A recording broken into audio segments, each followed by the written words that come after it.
do you see inflation coming, and over what kind of time horizon?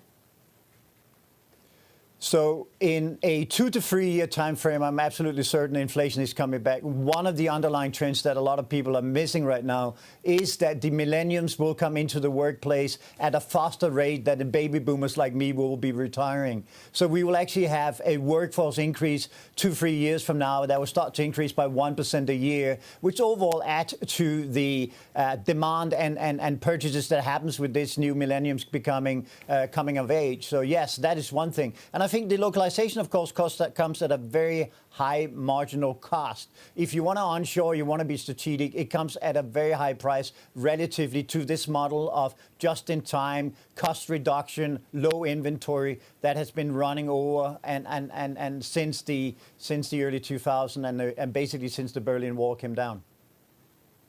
Yeah, that makes sense. I mean, you're going to pay more for stuff that's made at home.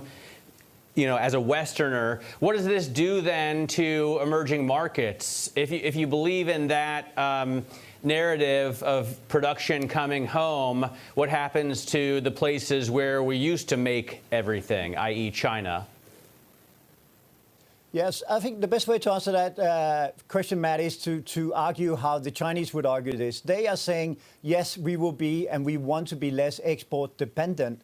What we can replace it with is a strong consumer domestic market. So if we can continue to grow the domestic demand, if we can reduce the the outside reliance on technology, chips and investment into this space, then we can actually go through it. So they are betting on that we as Westerners and the rest of the world would want to come into the Chinese market and be active selling to the Chinese consumer, who is by now the strongest sort of overall ratio of demand in the world, relatively to them losing the export might that they used to. And then part of that would also be what we see in the Hong Kong Stock Exchange now, that they are reshoring a lot of their companies to the Hong Kong Stock Exchange, trying to create a deeper pocket of accessible asset classes that they can access with their own savings in the local market. You have seen over the last couple of days, obviously, that the China Connect into Hong Kong have seen a lot of southbound business going on, i.e. the Chinese money is now flowing into Hong Kong.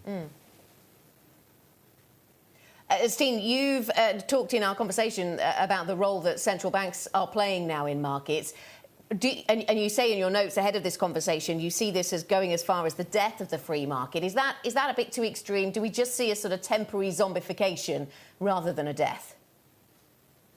I certainly wish that was the case, Anna, but this is a full force attack on the price discovery and the monetization. We are nanoseconds away from being into an MMT environment. We are, mere months away from having YCC, despite the refusal of the FOMC to seeing it. But then again, the FOMC hasn't seen anything that actually happened in the world in the last 30 years. So I'm not surprised that they are still in a denial phase on that. But absolutely, we are in a world where only inflation can save the central banks from the quagmire they put the world into. And the entropy of the system means that, yes, the Federal Reserve in the short term can reduce the volatility, but that volatility will show up somewhere else. So the functionality of the monetary policy, the debasement and monetization, is that the equity market goes up. The equity market is under-owned by the large population, which increases social tension, the inequality and the lack of inclusiveness that we see in the world, and at a very high cost to the real issue of the world, which remains something like the environmental issue.